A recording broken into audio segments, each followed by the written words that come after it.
ارجعوا وأطلقوا كل العنان بالفؤاد والأيادي واللسان، إننا قوم خلقنا قيم. بسم الله الرحمن الرحيم. سلام الله عليكم ورحمته وبركاته، متابعينا ومشاهدينا الأفاضل في كل مكان، أهلا ومرحبا بكم وحياكم الله في حلقة جديدة من حلقات برنامج عظماء في التاريخ الإسلامي. باسمكم وباسم البرنامج أرحب بضيفي الدائم ومن يصحبني في التقديم عبد الرحمن برهان. أهلا وسهلا بك عبد الرحمن. حياك الله يا عبد الرحمن، وحيا الله المشاهدين الكرام في كل مكان. حلقة جديدة من المسابقة الرمضانية الكبرى المنتظرة في كل شهر رمضان المبارك، الذي نسأل الله تعالى أن يتقبل منكم الصيام والقيام فيه. مشاهدينا الكرام، بادئ ذي بدء كما عودناكم دائما نذكر بسير هذه الحلقة وهذا البرنامج عظيم نتحدث عنه، ما عليكم سوى معرفته عن طريق ذكر سيرته عن طريق المقدمين، وما عليكم سوى الاتصال والمشاركة عبر الأرقام الظاهرة، ومن ثم الدخول في السحب. والسحب هو فوري ويومي وجائزة بقيمة $100، ونتمنى من جميع المشاركين الذين فازوا معنا بأن يتواصلوا مع القناة، ونتمنى الفوز والحظ السعيد لجميع مشاركينا. بادئ ذي بدء عبد الرحمن هو ثالث الأئمة الأربعة عند أهل السنة والجماعة، وهو صاحب مذهب شهير في الفقه الإسلامي ومؤسس علم أصول الفقه، وهو أيضا إمام في علم التفسير وعلم الحديث. وقد عمل قاضيا فعرف بالعدل والذكاء، وإضافة إلى العلوم الدينية كان فصيحا شاعرا وراميا ماهرا ورحالا مسافرا، أكثر العلماء من الثناء عليه، حتى قال فيه الإمام أحمد: كان هذا الرجل كالشمس للدنيا وكالعافية للناس. والشيء بالشيء يذكر، وكما ذكرت أنه كان فصيحا شاعرا، فلعلنا نستحضر بعض أبياته، وهو القائل: ما في المقام لذي عقل وذي أدب من راحة فدع الأوطان واغتربي، سافر تجد عوضا عمن تفارقه وانصب، فإن لذيذ العيش في النصب، إني رأيت وقوف الماء يفسده إن ساح طاب وإن لم يجري لم عبد الرحمن محمد بن الرياض. هلا، مرحبا. عبد الرحمن محمد بن الرياض من اسطنبول. حياك الله يا عبد الرحمن من اسطنبول. هل تعرفت على الإجابة؟ الإمام الشافعي. الإمام الشافعي. شكرا لك يا عبد الرحمن، ويحالفك الحظ معنا بإذن الله. وصلت سريع على هذا ما أعطانا فرصة. نعم. على طول. نعم. السلام عليكم. اتصال آخر. عليكم السلام. الاسم الكريم؟ سعد أبو القادر من الرياض. أهلا وسهلا يا سعد. تعرفت الإجابة يا سعد؟ محمد الشافعي. الإمام الشافعي رحمه الله. شاكر لك يا سعد.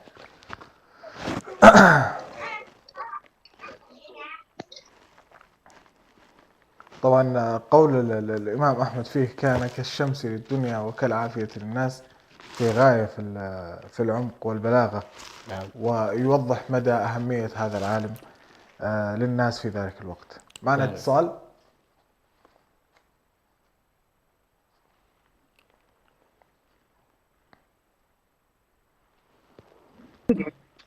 ألو، السلام عليكم. وعليكم السلام. من معي؟ الاسم الكريم؟ عبد الرحمن أحمد. عبد الرحمن أحمد من الرياض. أهلا يا عبد الرحمن، عرفت الإجابة؟ الإمام الشافعي. الإمام الشافعي. شكرا لك يا عبد الرحمن، وفالك الفوز معنا إن شاء الله. إن شاء الله. ما شاء الله، مثل هؤلاء الأئمة ما يأخذون وقت المتابعين. نعم، تعرف عليهم سريعا. نعم. أيضا أذكر في أبيات جميلة لهذا الإمام. نعم. يقول فيها: دع الأيام تفعل ما تشاء وطب نفسا إذا حكم القضاء، ولا تجزع لحادثة الليالي فما لحوائج الدنيا بقاء. جميل جميل. دائما أبياته تشتهر بالحكمة. نعم نعم. ويعني هي كالسهل الممتنع. نعم. الذي يعني يتسلى إلى قلوب وعقول المستمعين. السلام عليكم. أهلا وسهلا. عليكم السلام. الاسم الكريم؟ ندى محمد نور من الرياض. أهلا وسهلا يا ندى. عرفت على الإجابة؟ الإمام الشافعي. الإمام الشافعي. شاكر لك بإذن الله، يحالفك الحظ. ومتصل آخر. ألو السلام عليكم. معنا الاتصال. ألو السلام عليكم. عليكم السلام. الاسم الكريم. أم صالح حسن من الرياض. أم صالح حسن من الرياض، أهلا وسهلا. هل تعرفتي على الإجابة؟ الإمام الشافعي. الإمام الشافعي. شكرا لك ويحالفك الحظ إن شاء الله. ومنه إلى اتصال جديد نقول السلام عليكم.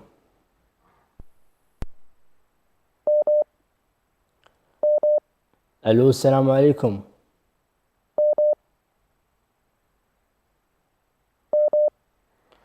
مرة أخرى. السلام عليكم. عليكم السلام، أهلا وسهلا. الاسم الكريم.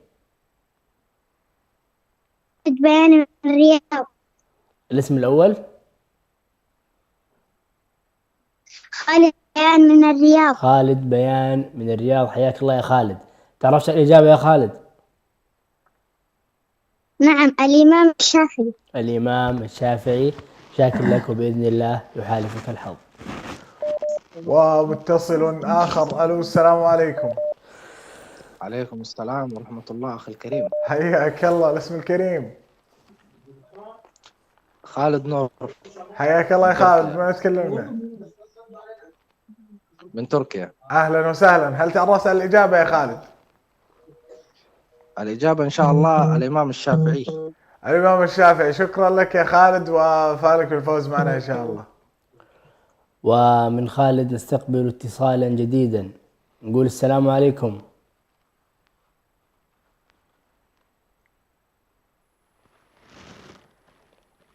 متصل آخر. طيب إلى أن يجلس الاتصال يعني نحب أن ننوه المشاهدين كما عودناهم دائما على أن السماع يكون بسماعة الهاتف حتى يتسنى لنا سماع أصواتكم بشكل واضح وجيد. طيب هل هناك اتصال؟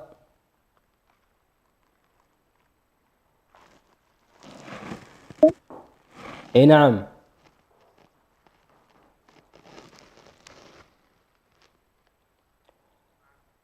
الو السلام عليكم. عليكم السلام. اهلا وسهلا. الاسم الكريم. لدن بدري من جدة. شذن. لدن بدري من جدة، اهلا وسهلا. هل تعرفت على الاجابة يا لدن؟ الإمام الشافعي. الامام الشافعي. فالك التوفيق باذن الله، يحالفك الحظ. ومتصل آخر. ألو السلام عليكم.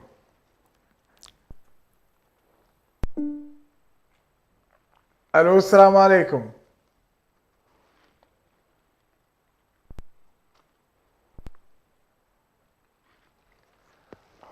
ألو السلام عليكم. معنا اتصال. طيب إلى أن يجهز. ألو. مرحبا. أهلا وسهلا. الاسم الكريم. إشراق عبد الحميد. أهلا وسهلا. من وين يا سيدة إشراق؟ من ماليزيا. من ماليزيا. أهلا وسهلا بكم. هل تعرفتي على الإجابة؟ نعم، الإمام الشافعي. الإمام الشافعي. شكرا لكم ويحالفكم الحظ معنا بإذن الله. شكرا. نذكر مشاهدينا الكرام بأننا متواجدون على كافة صفحات مواقع التواصل الاجتماعي، يسرنا متابعتكم عبر كافة القنوات. أهلا وسهلا. الاسم الكريم. عليكم السلام.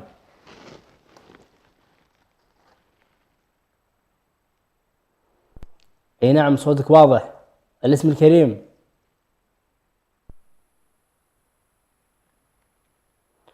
الو تسمعني؟ طيب لأننا فقدنا الاتصال، عاود من الاتصال لاحقا أخي الكريم. نستقبل اتصال آخر ونقول السلام عليكم.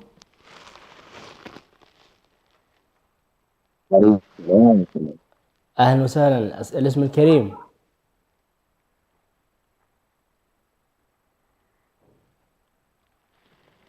الاسم الكريم. سعيد خيري. سعيد خيري. من وين تكلمني يا سعيد؟ من الرياض. حياك الله يا سعيد. هل تعرفت الإجابة يا سعيد؟ الإجابة الإمام الشافعي. الإمام الشافعي. شاكر لك ويحالفك الحظ. طيب اتصال آخر. ألو السلام عليكم. ألو السلام عليكم.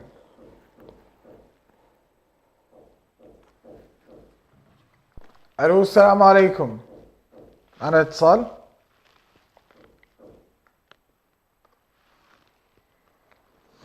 معنا الاتصال. ألو السلام عليكم. وعليكم السلام ورحمة الله وبركاته. حياك الله. الاسم الكريم. الله يحييك. معك ريان محمد عبد الله. ريان محمد عبد الله. حياك الله يا ريان. من وين تكلمنا؟ من اسطنبول. اهلا وسهلا بك. هل تعرفت على الاجابه؟ اي نعم، الامام الشافعي. الامام الشافعي. شكرا لك يا ريان ويحالفك الحظ معنا باذن الله. ان شاء الله. طيب، ونستقبل اتصالا جديدا، وننوه المشاهدين الكرام على ضرورة الاستماع من الهاتف. ومباشرة أول ما يفتح الخط معاكم أبدأ بالسلام وذكر الإجابة مع الاسم والبلد، حتى يتم لنا أخذ أكبر قدر ممكن من الاتصالات. من بعض المشاهدين ينتظر حتى يعني يسمع مننا جملة تربيحية حيبية ثم يبدأ بالاتصال. لا، مباشرة أنت ابدأ بالاتصال حتى يعني تدخل معنا في الاتصال. في اتصال لمخرج؟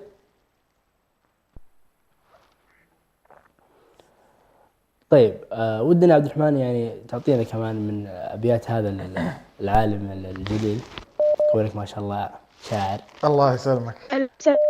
ابشر بعد هذا الاتصال. طيب، خلينا نستقبل هذا الاتصال ونقول اي نعم.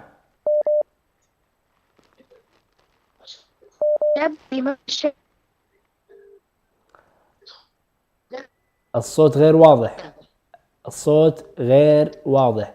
الاسم الكريم من أين تكلمونه؟ عليكم السلام.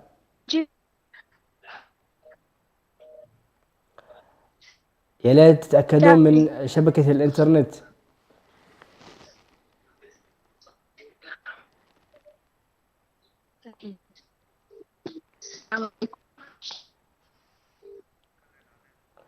ألو السلام عليكم. الصوت غير واضح لديكم. والله مع الأسف الشديد الصوت يقطع عندكم. رياض. أنا قاعد أسمع الرياض وقاعد أسمع الإجابة، ولكن ماني قاعد أسمع الاسم. طيب لعله يعود الاتصال. اي نعم، لعله يعود الاتصال. طيب، اي نعم، نعود إلى إمامنا العظيم، ولكن بعد هذا الاتصال. مشاهدينا الكرام لهم الأولوية دائما.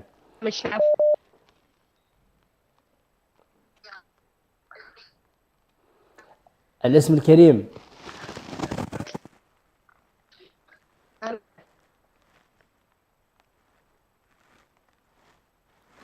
ألو السلام عليكم.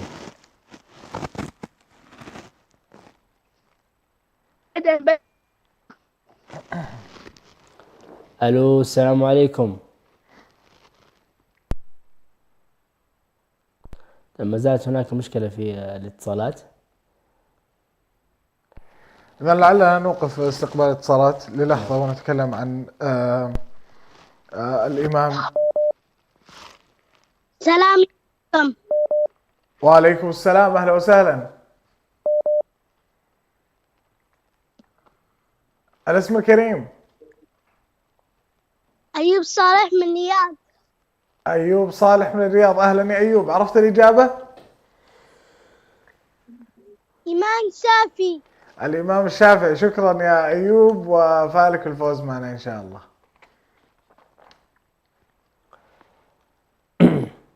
معنا اتصال ساعة المخرج.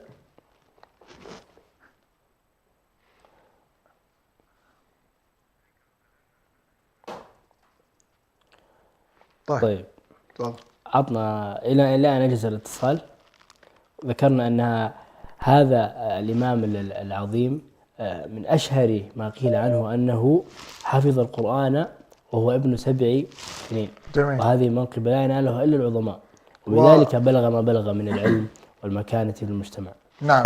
ويذكر أيضا أنه حفظ الموطأ للإمام مالك وهو ابن 10 سنين، وهذا يدل على عقلية نابغة منذ طفولته. صحيح. هذا أيضا يدل على أن يعني ابن 7 سنين وابن 10 سنين لديه هذه المهارات، ولكن يعني نعم. هي التربية الصحيحة ويعني النشأة الصحيحة هي التي تؤدي إلى يعني إخراج مثل هؤلاء العلماء. لا شك. طيب، هل يوجد اتصال مخرجنا؟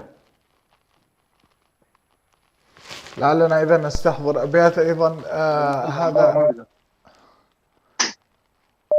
السلام عليكم. وعليكم السلام ورحمة الله وبركاته. حياك الله. الاسم الكريم؟ إبراهيم من اسطنبول. الاسم الأول بعد إذنك.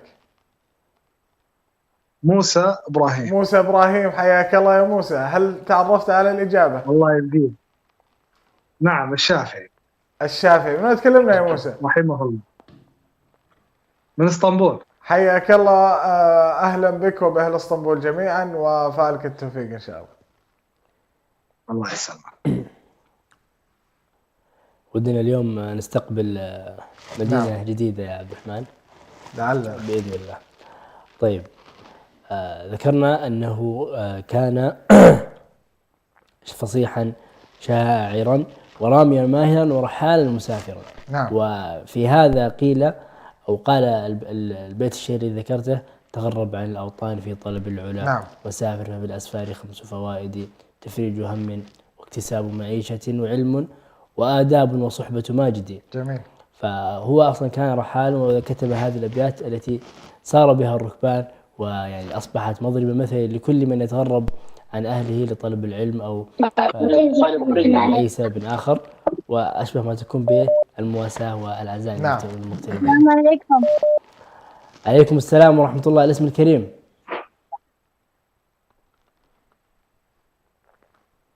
فيوري سعيد خيري. الاسم الأول نوري. لوري أتوقع. كرر عليها.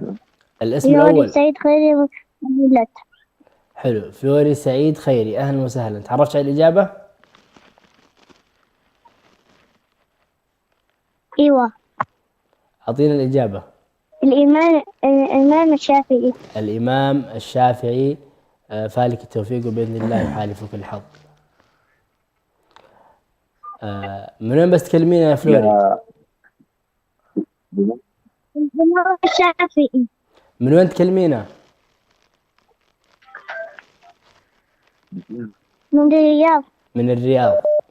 من الرياض. فالك التوفيق بإذن الله. متصل آخر. ألو السلام عليكم.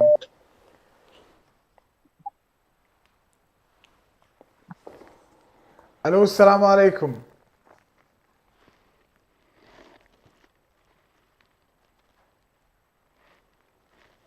معنا الاتصال.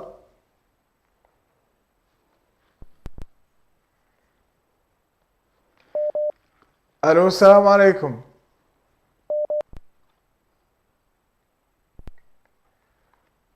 ألو السلام عليكم.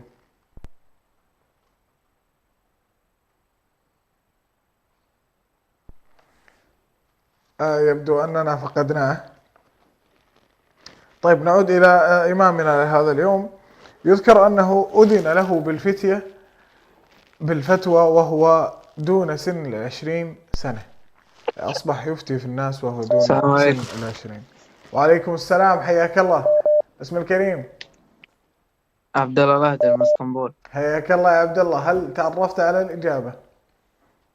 اي نعم، الإمام الشافعي. الإمام الشافعي. شكرا لك يا عبد الله، وفالك التوفيق معنا بإذن الله. ونستقبل اتصالا جديدا. نقول السلام عليكم.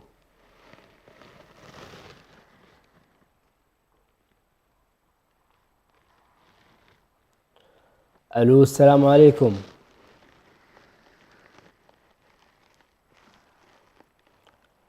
السلام عليكم. طيب، وأيضا لأننا يعني ننهى من منقبة هذا العالم ونقول أنه هاجر إلى المدينة المنورة طلبا للعلم عند الإمام مالك بن أنس، وعنده حفظ الموطأ ثم ذهب ودرس العلم عنده رحمه الله. إذن هو من طلاب الإمام مالك بن أنس غفر الله لهم جميعا. لكن دعني، أنا استوقفتني قضية أنه أذن له بالفتوى وهو دون سن 20 سنة، وهذا يدل على علمية واسعة جدا، أنه لا يفتي عند الناس إلا صاحب علم وصاحب مكانة وكذا، فهو أذن له بهذا المنصب وهو دون 20 سنة. ونتكلم في عصره يعني كان يوجد يعني علماء كبار، نعم، مثل الإمام مالك وغيرهم، وبالتالي يعني كونه يؤذن لك وأنت في هذا السن دل هذا على نبوة. نعم، الله عز وجل يقول فاسألوا أهل الذكر، فكان يعتبر من أهل الذكر في زمانه. جميل. معنا اتصال ساعة المخرج. طيب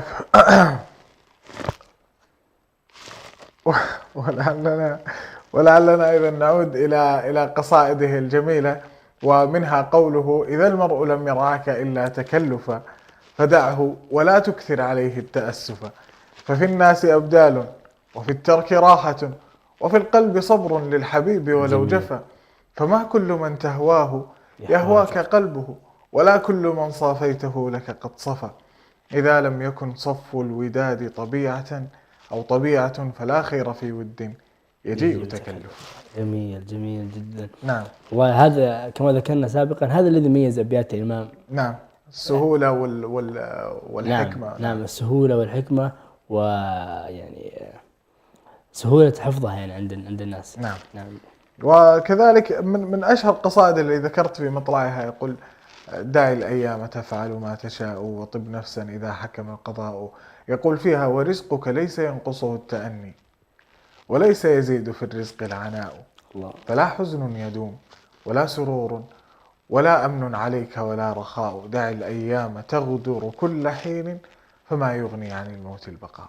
جميل. نعم، جميل. وأنا شخصيا من محبي أشعار الشافعي لما فيها من سهولة منطق وعذوبة معاني، وهذه من الأشياء اللي تحبب أي إنسان في أي بيت شعري، أنه يصير يعني سهل على لسانك وفي المتناول وتستشهد فيه في كل موقف وفي كل حادثة. نعم، فعلا. ويعني طبيعة أبياته زي كما ذكرنا أنها سهلة، وبالتالي أصلا هي معروفة لدى الناس. نعم.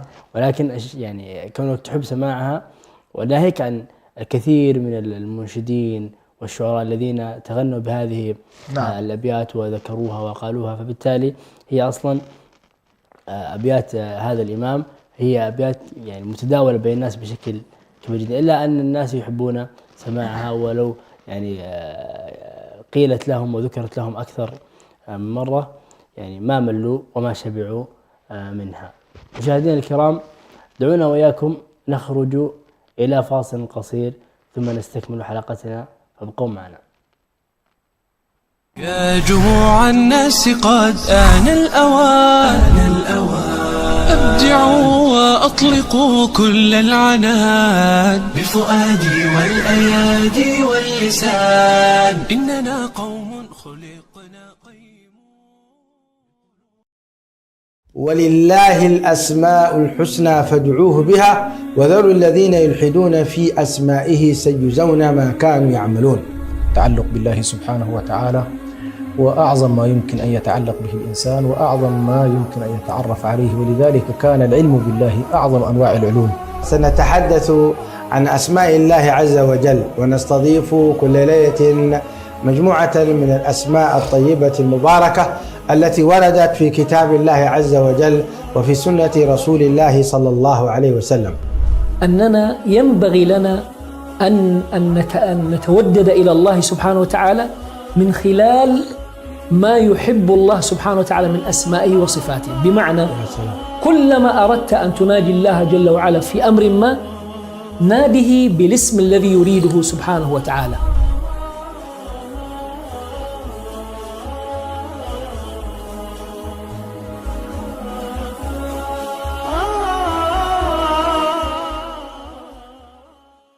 مفهوم الإحكام في القرآن الكريم مفهوم عميق جدا ومهم جدا، لأنه يتصل بالثوابت الكلية. الأزمات التي نعانيها نفسيا، والأزمات التي نعانيها سلوكيا، والأزمات التي نعانيها في مسيرتنا في الحياة، سنلاحظ بأن الأساس فيها هو التصورات. فإذا كان التصور خاطئ سينتج أيضا أعمال خاطئة، والتصور الصحيح ينتج لنا أعمال صحيحة. كل من شهد أن لا إله إلا الله وأن محمد رسول الله فهو أخ لك، سواء كان في الهند أو في المغرب أو في الصين أو في أمريكا أو في أوروبا. أمة الإسلام كلها تربطها أخوة خاصة، بغض النظر جمعتهم ولاية سياسية ما جمعتهم ولاية سياسية، كانوا في دولة واحدة في دول مختلفة في أعراق متباينة، إلا أنهم أهل الإسلام إخوة فيما بينهم.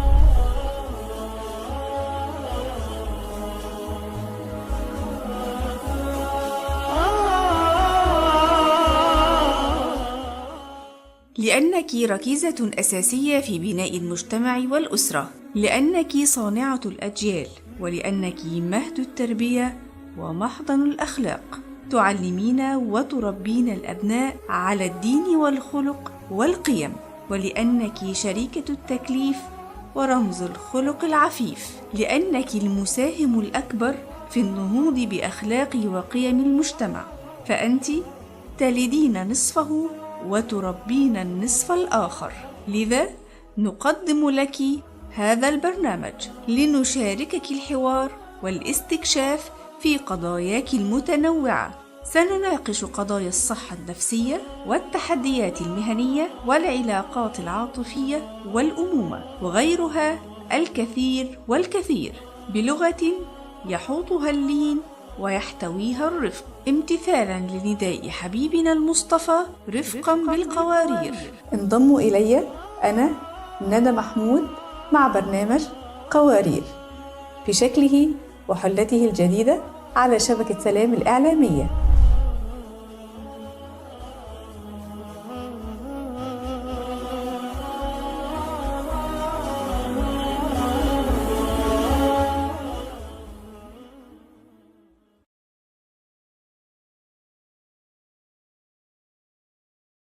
إذا قال أنا النبي يزبل قدمئو حدا سب كابخاتكم إلو تفلتو مالسين نقسند لتسأل كابيتسبو قالو دو أتم دو سعبو وخي عبيتي سبات ديوم ولا دخومات سبات دخاتات بوز أمنو سبات يوسخو دو يقودلو هايمانتو بسلمنا حدش دعاتو قدفو دو أب كفري من لس ويحساوي لكم تخسوا دو نيركم انتاي إذاكم يعني وعلت اللي يطلمكم دونيرو يا كمان يرو توقع كتواقعون كلهم. إذا تحتي إجري دلو مريت صباحا نقوله ملك ناي محمد كهوني. إذا يزعنتا ناي سيدنا محمد عليه الصلاة والسلام.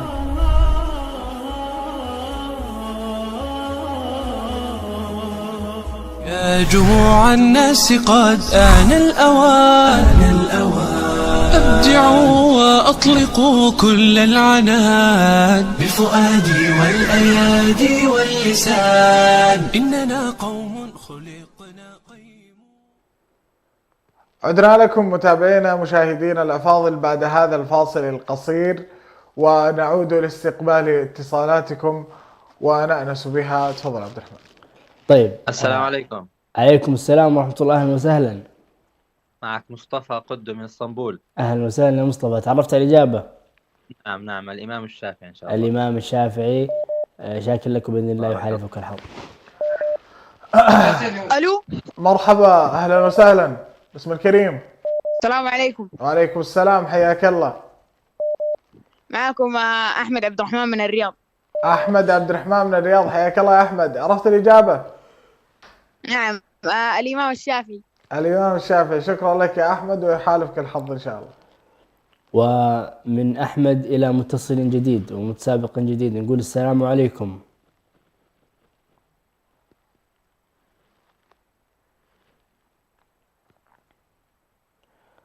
ألو، السلام عليكم.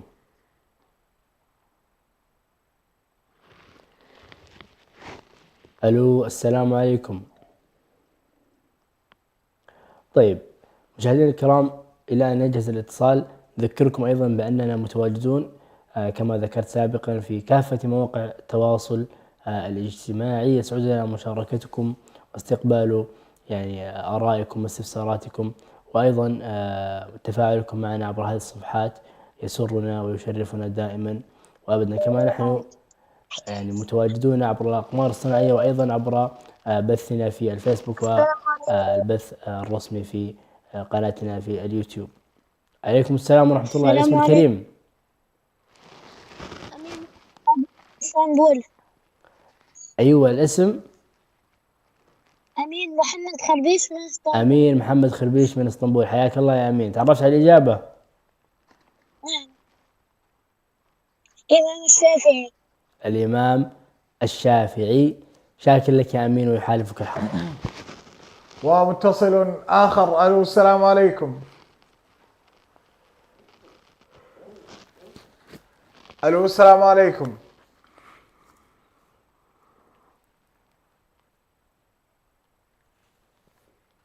معنا اتصال. طيب إلى أن يجهز الاتصال دعني أصحح بيتا قلته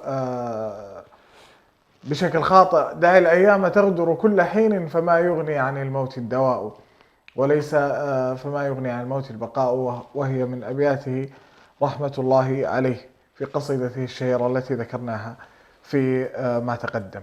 جميل. الاتصال جاهز؟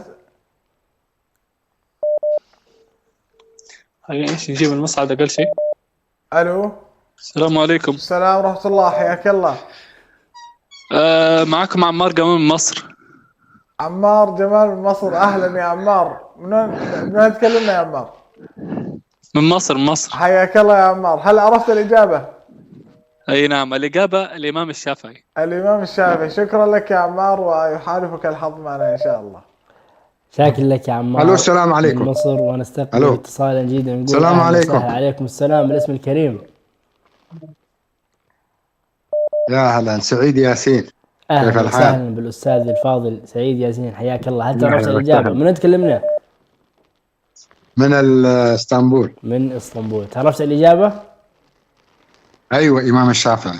الامام الشافعي. شاكر لك ويحالفك الحظ معنا باذن الله. ومتصل اخر. الو السلام عليكم. وعليكم السلام ورحمة الله وبركاته. حياك الله. اسم الكريم؟ عبد الرزاق محمد من اسطنبول. حياك الله يا عبد الرزاق. عرفت الإجابة؟ الإجابة الإمام الشافعي. الإمام الشافعي. شكرا لك يا عبد الرزاق ويحالفك الحظ معنا إن شاء الله. ومن عبد الرزاق نستقبل اتصالا جديدا ونقول السلام عليكم. ما شاء الله اليوم أهل اسطنبول هم المتفوقون، يعني أكثر من اتصال جانا من مدينة اسطنبول، ويعني نتطلع أن يعني يتصلون. السلام عليكم. المتابعون من الدول الأخرى. عليكم السلام. الاسم الكريم؟ منى سعيد من البحرين. منى سعيد من البحرين. أول اتصال من البحرين. هل تعرفت الإجابة؟ أيوة نعم، الإمام الشافعي. الإمام الشافعي. شاكر لك وبإذن الله يحالفك الحظ. ومتصل آخر. ألو السلام عليكم. ألو السلام عليكم. وعليكم السلام. اسم الكريم؟ محمد جمال من مصر. حياك الله يا محمد. هل عرفت الإجابة؟ الله يبقيك. نعم، الإمام الشافعي. الإمام الشافعي. شكرا لك يا محمد وفالك الفوز معنا إن شاء الله. ومنه نستقبل اتصالا جديدا. ألو السلام عليكم. وعليكم السلام. الاسم الكريم؟ أيهم قطان. أهلا وسهلا أيهم. من تكلمنا أيهم؟ من اسطنبول. أهلا وسهلا. الاسم الثاني أيهم؟ قطان. أيهم قطان. أيهم قطان. حياك الله. هل تعرفت على الإجابة؟ الإمام الشافعي. الإمام الشافعي. شاكر لك يا أيهم ويحالفك الحظ. ومتصل آخر. ألو السلام عليكم. الو السلام عليكم. وعليكم السلام ورحمة الله. الاسم الكريم؟ حياكم الله. أهلا وسهلا. سليم نبيل من اسطنبول. سليم نبيل من اسطنبول. حياك الله يا سليم. هل تعرفت على الإجابة؟ حياك الله. نعم، الإمام الشافعي. الإمام الشافعي. شكرا لك يا نبيل ويحالفك الحظ معنا إن شاء الله. ومن سليم ومن اسطنبول نستقبل اتصالا جديدا ونقول السلام عليكم. وعليكم السلام ورحمة الله. حياك الله. الاسم الكريم؟ محمد عبد الرزاق من اثيوبيا. محمد عبد الرزاق من اثيوبيا، حياك. هل تعرف الإجابة يا محمد؟ الإجابة الإمام الشافعي. الإمام الشافعي، شاكر لك ويحالفك الحظ. ومتصل آخر. ألو السلام عليكم. ألو السلام عليكم.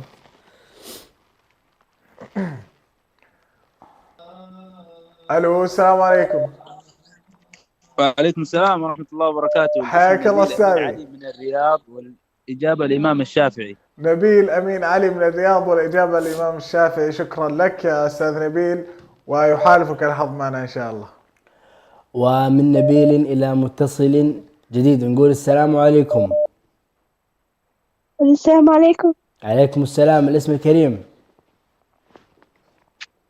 دان بدري من جدة. دان بدري من جدة. تعرفت على الإجابة يا دان؟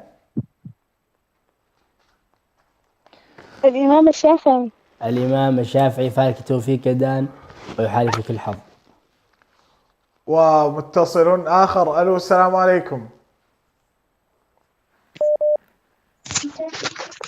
ألو السلام عليكم. وعليكم السلام.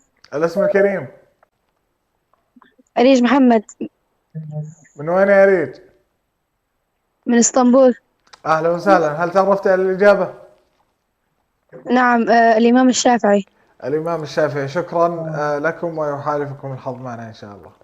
ونستقبل اتصالا جديدا آخر نقول السلام عليكم.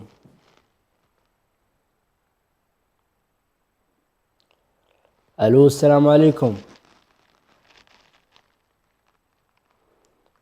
مرة أخرى. ألو السلام عليكم. عليكم. أهلا وسهلا. الاسم الكريم؟ محمود عدنان من قونيا. حياك الله يا محمود. تعرفت على الإجابة يا محمود؟ نعم، الإمام الشافعي رحمه الله. الإمام الشافعي رحمه الله، شاكر لك ويحالفك الحظ.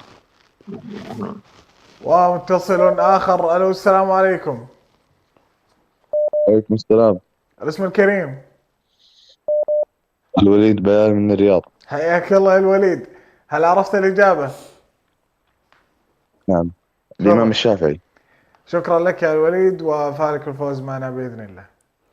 ومن الرياض إلى مكان آخر نقول السلام عليكم.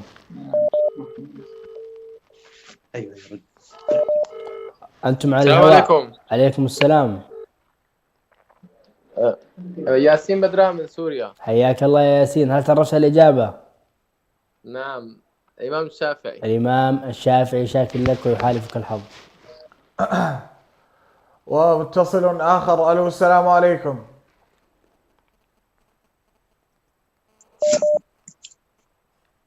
ألو السلام عليكم. وعليكم السلام. حياك الله. اسم الكريم؟ حياكم الله. معك سارية أبو بلال من اسطنبول. حياك الله يا سارية. هل تعرفت على الإجابة؟ الإمام الشافعي. الإمام الشافعي. شكرا لك وفالك التوفيق معنا بإذن الله. ومنه نستقبل اتصال آخر. ألو السلام عليكم. أنتم على الهواء. وعليكم السلام ورحمة الله. أهلا وسهلا. الاسم الكريم؟ كريمة موسى من الرياض. كريمة موسى من الرياض. هل تعرفت على الإجابة؟ نعم، الإمام الشافعي. الإمام الشافعي، فالك التوفيق ويحالفك الحظ. ومتصل آخر. ألو السلام عليكم. السلام عليكم. وعليكم السلام. الاسم الكريم؟ أم فاطمة الزهراء من جدة. أهلا وسهلا بكم. هل تعرفت على الإجابة؟ أيوة نعم، الإمام الشافعي. الإمام الشافعي. شكرا لكم أم فاطمة الزهراء ويحالفكم الحظ إن شاء الله. ومن جدة إلى مكان آخر. ألو السلام عليكم.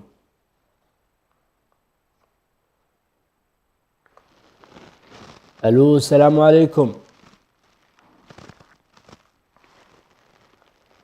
مرة أخرى نعاود الاتصال. ألو السلام عليكم.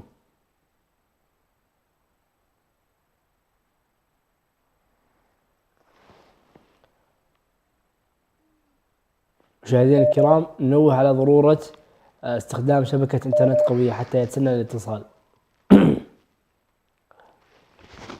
نكرر الترحيب نقول السلام عليكم. ألو السلام عليكم.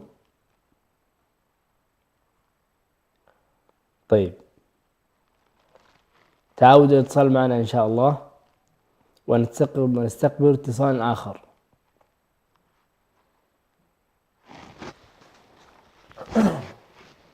ألو السلام عليكم. عليكم السلام ورحمة الله، أهلا وسهلا. الاسم الكريم؟ أم أحمد من تركيا. أم أحمد من تركيا، حياكم الله. هل تعرفت على الإجابة؟ الإمام الشافعي رحمه الله. الإمام الشافعي رحمه الله، شاكر لك ويحالفك الحظ معنا بإذن الله. وإلى آخر اتصالاتنا لهذا اليوم. ألو السلام عليكم. ألو السلام عليكم. عليكم السلام، حياك الله. واسم الكريم؟ خالد قطب. من وين تكلمنا يا خالد؟ من اسطنبول. أهلا وسهلا بك. هل عرفت الإجابة؟ نعم الإمام الشافعي. الإمام الشافعي. شكرا لك يا خالد ويحالفك الحظ معنا بإذن الله.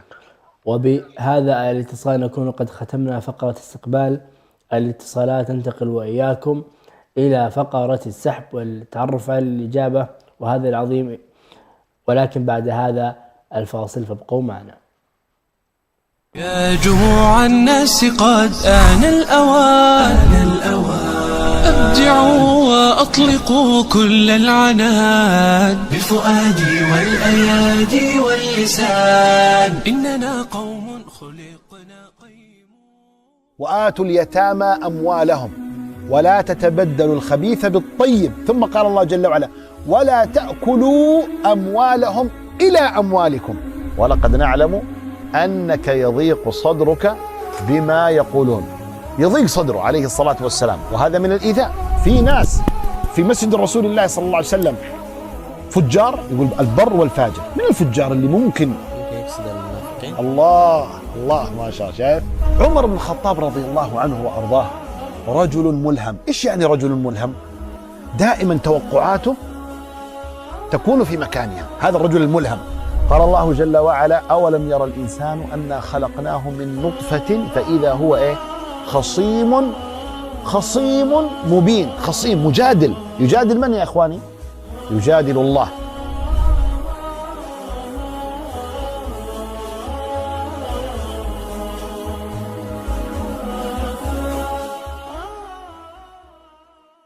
يا جموع الناس قد آن الأوان، أبدعوا وأطلقوا كل العنان بالفؤاد والأيادي واللسان، إننا قوم خلقنا قيم. السادة المشاهدين والمشاهدات في كل مكان، عدنا لكم بعد هذا الفاصل القصير إلى آخر فقراتنا لهذا اليوم. طبعا الإجابة كما ذكر أغلبكم هي الإمام الشافعي رحمة الله عليه، وكانت أغلب الإجابات صحيحة. السحب وفقرتنا الأخيرة لهذا اليوم مع عبد الرحمن. تفضل يا عبد الرحمن. بسم الله.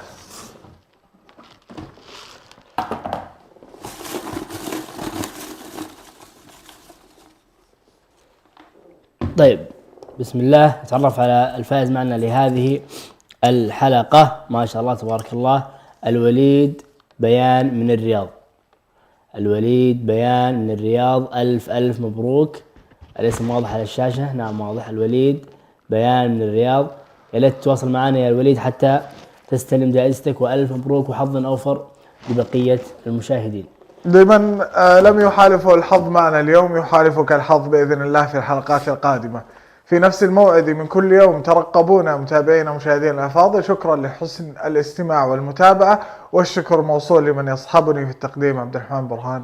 شكرا لك. أيضا الشكر موصول لك أخي عبد الرحمن، وموصول مرة أخرى للمشاهدين الكرام.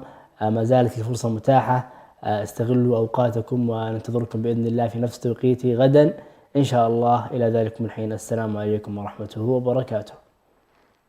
يا جموع الناس قد آن الأوان، أبدعوا وأطلقوا كل العنان بالفؤاد والأيادي واللسان. إننا قوم خلقنا قيمون.